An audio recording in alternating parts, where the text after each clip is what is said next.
Shalom, friends. Welcome to the Shiur in Mesillat Yesharim, The Path of the Just, written by the Ramchal, Rabbi Moshe Chaim Luzzatto, 18th century Kabbalist, master Torah expert.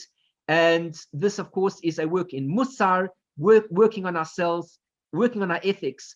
I am Eliyahu Shir from Chesed Ve'emet, my site www.lovingkindness.co. We're on chapter 4. We're dealing with the trait of zehirut, of watchfulness, being careful. We need to be aware of certain stumbling blocks in life in order that we can overcome them to become greater people. Now, where we got to in the last shiur was the idea that we have to work on realizing that this world is here ultimately to get us to the next world. And we need to see life in a certain way as to realize that when we're on the right track and doing good, God is going to reward us ultimately for that good. When we go off the track, we will be held liable to whatever extent we have gone against God, and relative, of course, to our station in life. The greater the person, the more liable he will be held responsible for the particular act that he did. The less great the person, the less liable he will be. But whoever we are, we have a responsibility to make sure that we don't fault, we don't cause problems in our lives, certainly unnecessarily. And at this point in time, the Ramchal is going to tell us some examples of people in the Tanach who themselves, as great as they were, stumbled, and they were not forgiven in the fullest sense of the words, but rather were held responsible for what it was that they did. Let us take a look. Abraham. We think that Abraham was a great man. He never stumbled. But look at this. Who Abraham ahuv lekono. We're talking about Abraham, who was beloved to his creator. The verse says about him in Yeshaya, in the book of Isaiah the prophet, Abraham ohavi, Abraham my beloved. That is how God refers to Abraham. Lo palat min hadin. He did not escape judgment for what he had done wrong.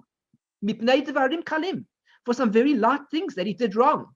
Shelo dictate by him that he was not careful about them. What does that mean? Al she'amar, because he said to God, B'ma eda, how will I know? God said that, your children, I'm going to give the land of Israel to your children, and so on and so forth. And Abraham turns to God almost on a superficial level, on a simple level, on the level of pshat, simply on the level that we're reading the words as a translation. Of course, we're not referring to it in a deeper sense. What did Abraham mean? He certainly meant other things on a deeper sense as well. But on the simple level, Abraham says to God, how will I know that my children, my descendants, are going to be given this land that you're promising them? So to speak, he almost shows a lack of appreciation and a lack of faith that what God, the creator of the world, has promised him will actually be fulfilled. HaKadosh Baruch Hu says to him, Chayecha, by your life, Yadoa Teida, you shall surely know, Ki ger yiyeh zaracha, that your seed will be strangers, which means to say that as a result of what you've asked for, you will see that your children are going to be enslaved, and they're going to be strangers in a land that is not theirs, and then I will take them out and I will give them the land of Israel. So this is an affliction that your children will now go through because you did not trust in me.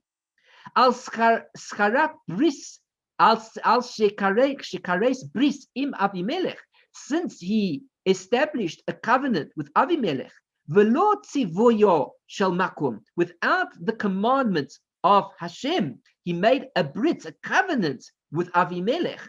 Omalo HaKadosh Baruch Hu, HaKadosh Baruch Hu said to Abraham, Chayecha, because you did something against my wishes, I never told you to engage yourself in this bris with Avimelech. There was no reason whatsoever to do it. She'ani masheh b'simchat panecha shiva dorot. I am going to tarry, I'm going to wait around with the happiness of your children for 7 generations. And of course, from Abraham, in other words, till Moshe, is 7 generations of waiting until the Geula would ultimately happen. That was a liability, and that was a fault because of what Abraham did, that he made this bris with Avimelech, he made this covenant, As a result of that, God punished his children. They were all held liable for this particular thing. And the freedom that came to the Jewish people only came after 7 generations, when it could have come already in the next generation. Yaakov. Let's talk about Yaakov for a moment. Al shechara po berachel. Yaakov became angry with Rachel, his wife. She'amralo. This happens to us all. Meaning to say, every person is a human being. We can all run into difficulties with our relationship with God, difficulties in relationships with other human beings, with our own family. All these things are realities.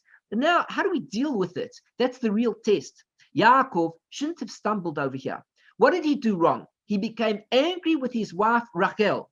She'amralo, that she said to him, Haveli banim, give to me sons, or give to me children.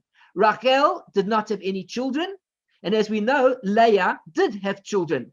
And Rachel is coming to Yaakov and saying, please do something, whatever is necessary, but give me children also. Amru b'midrash, they said in the midrash, Ze leshono, this is what it says.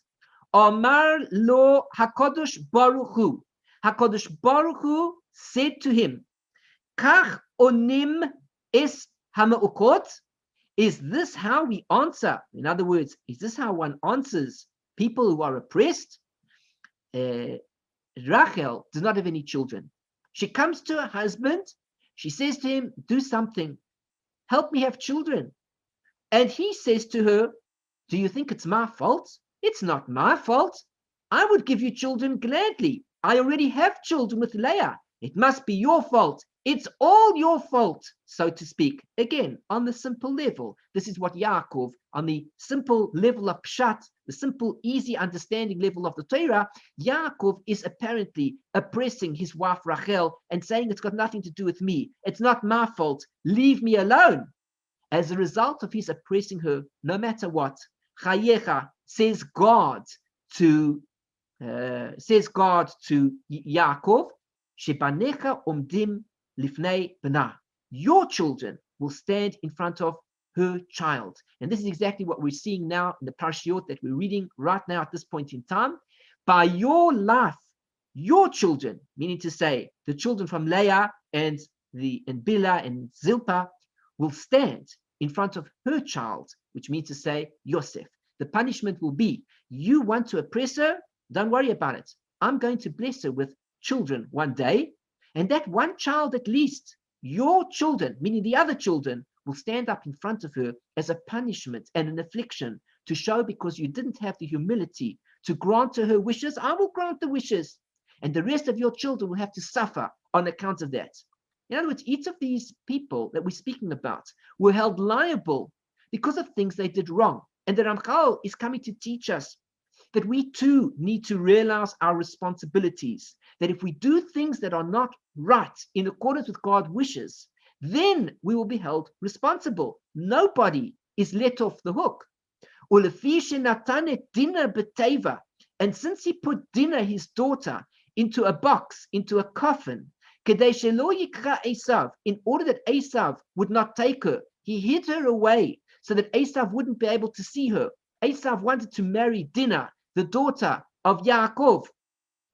And because he hid her away so that Esav would not see her and come to marry her, even though his intention was certainly for the good, he didn't want Esav, his wicked brother, to marry his daughter Dinah, who was a tzadikes, let's say. But since it was that he held back kindness from his brother, Amru b'midrash, they said in the midrash over there, Omar lo HaKadosh Baruch Hu, HaKadosh Baruch Hu said to him, Lemas meire'ehu chesed, which means, just want to look how they translate it here. He who withholds kindness from his fellow, Lemas meire'ehu chesed, one who holds kindness away from his fellow, Lo bikashta la'asiya lemahul, you did not want to marry her to a man who was already circumcised. Harehi nis'es la'arel, she will be married to a person who is not circumcised. In other words, Esav was circumcised, and she ended up having a relationship with Shechem, who of course was not circumcised. So God says, as a result of your behavior, things are not going to work out so nicely. There's a responsibility because of the way that you're behaving. Lo bikashte la'asiyah derech heter. You did not request to marry her in a permissible manner. She'll be married in a forbidden way, meaning to say that she would be raped by Shechem, and it would be a forbidden relationship. Yosef, what about Yosef himself? Well, hold on a second. We were just speaking just a moment ago about Yosef, who would be the ruler of Egypt, and all the other brothers would come and bow down to him in order to get their food, and all the different things that went on in our story as we see at the moment. But even Yosef himself, other than the fact that he's the child of Rachel, and other than the fact that he's a blessing from God to show the bad behavior of Yaakov, in the fact that he oppressed his wife Rachel, nevertheless, even that son Yosef did not get off scot-free. Since he said to the minister of drinks, which means he said to the butler, Ki im zachartani itcha, when you leave this prison, after he told him the interpretation of their dreams, he told him that he was going to be put back to his post. He said, when you get back to your post, please, would you remember me at that time? Nitosfu lo shtei shanim, as a result of the fact that he had trust in man more so than he had trust in God, as if to say that this man was going to save him. When this man would speak well of him, well on his behalf, when he speaks to Pharaoh and he tells him that there's a fantastic young man in prison who did nothing wrong and can't we free him also, because he had trust in this man who would come to bring him his freedom. As a result of this, he was punished with another 2 years in prison. Once again, I don't want to get into the details here. What we see on the simple level of being punishments and all these different things that are happening are not necessarily punishments. Often they are rewards. Often we're seeing it in the wrong way. Often they're very good things to see in it. For example, we know that these 2 years that he was given here was actually a kindness that was given to him, even though it is a hidden kindness. We spoke about this in Tanya for those who joined the Shiurim, that sometimes God's kindness is hidden in the hidden worlds. And so as a result, in this world, things look worse, but in reality, they're much better. And of course, in 2 years' time afterwards, Pharaoh would have his dreams. So of course, indeed, if Yosef would have been freed immediately, then he would have been let off scot-free. He would have gone home, and then there would have been a famine that would have come about, and he wouldn't be there anymore to take care of the world. So what was really going on here is God had already orchestrated that the events were to take place, that in 2 years Pharaoh was going to dream. And at that point in time, then indeed, what Yosef said to this fellow, to this butler, he said, please remember me. He did indeed remember him at the correct time, which meant that Yosef came out of prison at exactly the right moment, which meant that the blessing came about onto Yosef, and he indeed saved Egypt and so much of the world and whoever else he was saving at that point in time. The point is that even though it looks on a superficial level like he was punished, in reality, he received a reward. We can say about every single situation that way also. But on the superficial level, he was not rewarded. He was given a punishment of another 2 years in prison, which must have been very hard for him. As our rabbis have said, Yosef atzmo, now Yosef himself, al shechanat aviv, he embalmed his father without the permission of God. He embalmed his body. We know that Yosef embalmed the body of his father Yaakov before burial. Or some say it was because he heard that when the brothers came to speak to him, all the time he would say, how is your father? And they would answer, our father, your servant. And Yosef would listen to this and he would not correct them. And that was disrespectful towards his father, because his father is not his servant. His father is his father. And he should have said, please do not refer to him in the way of your servant when you talk to me. But he did not correct them. And as a result that he was quiet, whichever one we look at, whichever opinion we go by, meis lifnei echav. Yosef died before all of his brothers. He was 110 years old when he died, and he was the first of the brothers to die. All the other brothers were still living. He died, even though he was the youngest child, except for Binyamin, of course. But other than Binyamin, he's the youngest child, or the second youngest child. Even though that's the case, he was the first of the brothers to die. Why did he die so early? Because he embalmed his father without permission from God. He was not given any command to do so, and yet he did so, and he shouldn't have done so. And another opinion there says that he listened to the brothers talking about his father as his servant, and that, of course, was disrespectful towards his father. Therefore, he was held liable as well. Once again, we see all of these people being held liable because of things they did wrong. And the Ramchal is coming to teach us that we are no different. When we do wrong, there is a liability to what we do, and we will be held accountable, says the Ramchal. David, when we speak about King David, Lefi shekara ledivrei Torah zemirot, since he called the words of Torah songs, ne'enash, he was punished. The words of Torah are not songs. We're not joking. We're not joking around with the Torah, sing songs, and we take the various verses of the Torah and we sing them, and we think this is what the Torah is. The Torah is not a songbook. The Torah is a book of halakha, of laws, of the history of the Jewish people, of God's will, of the secrets of creation. But songs? You want a song? Then put on your radio, put on your MP3, whatever you do, and listen to the songs as much as you want to. We know what songs are, but the Torah is not a book of songs. And I mean, what type of an insult is that? In any case, David HaMelech himself was the sweet singer of Israel. He was the Ne'im Zemirot Yisrael. He was the sweet singer of the Jewish people. So therefore, as the singer of the Jewish people, surely his psalms, in fact, were words of song. That's how he would see it. He was a poet. And yet, he used an expression which was not correct, at least according to the Torah, to describe what the Torah is. Ne'enash, he was punished. Shenikshal b'davar Uzzah v'nis'arvava simchato. And what happened was the whole incident of Uzzah came about, and his whole simcha was interrupted and mixed up, and everything happened. What happened basically is that when the ark was being returned to them, Uzzah was one of the people who was carrying the ark on his shoulders. Uzzah was watching the ark being carried, and he noticed that the ark was falling off the oxen very slightly, and he went to push the ark very slightly back onto the backs of the oxen, and so on and so forth, and in order to keep it from falling. But as a result of doing that, he made a mistake, because it is the ark that carries the carriers, and not the carriers that carry the ark. And therefore, because he behaved in that way, he touched the ark, which was something forbidden. And as a result of that, he was punished with a death penalty. Now, this all happened as a result of King David, who had called the Torah songs. That was incorrect. Michal, let's just look at one more. Michal, Lefisha Hochika is David. Now, speaking about songs, it seems that we can't quite work out exactly what God wants from us, because over here, Michal, Lefisha Hochika is David. When she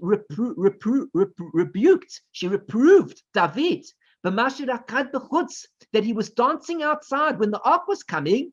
David HaMelech was busy dancing. Lifnei Aaron, he was dancing in front of the ark. She didn't like it, because as a king, it is not modest and appropriate that a king dance around in front of the ark. The king is a great person. People have to honor him and respect him. Imagine seeing the king dancing about. It's not respectful for the king to walk around in public dancing. She was punished in that she did not have children until she died. Some people say it means that she did not have children at all. Other people say that it means that after the children that she did have, she never had children again. Other people say that she died in childbirth. Nobody knows exactly what happened. Different opinions brought down there in Shmuel. Perik Beit, one is that Shmuel base, Perik Beit, that's Shmuel base, Perik Vav, Samuel 2, and that is chapter 6. So we see that even though David called Torah songs, he was held liable. But when Michal, his wife, saw him dancing, then it wasn't him who was liable. She was liable for criticizing his dancing. Each person had a liability for something that they themselves had done wrong. Once again, we're not continuing here. We're going to stop here. But the principle is that we are held accountable for things that we do that is not correct. Everything that we do that is against God's wishes, we must realize there is an accountability for that thing. So we'll learn more about this next time, and we're going to end the shiur for now. Thank you for joining me. I'm Eliyahu Shir from Chesed Ve'emet, my site, www.lovingkindness.co. If you've enjoyed the shiur, please click on the like button underneath, the thumbs up, just to show your appreciation. Feel free to make a comment. Feel free to be in touch with me. Subscribe to my channel. And let's be in touch, talk more Torah, study together, grow together, work through our lives together, and succeed together. I look forward to another shiur in the near future, and I wish you everything of the best. Shalom, shalom. Bye-bye.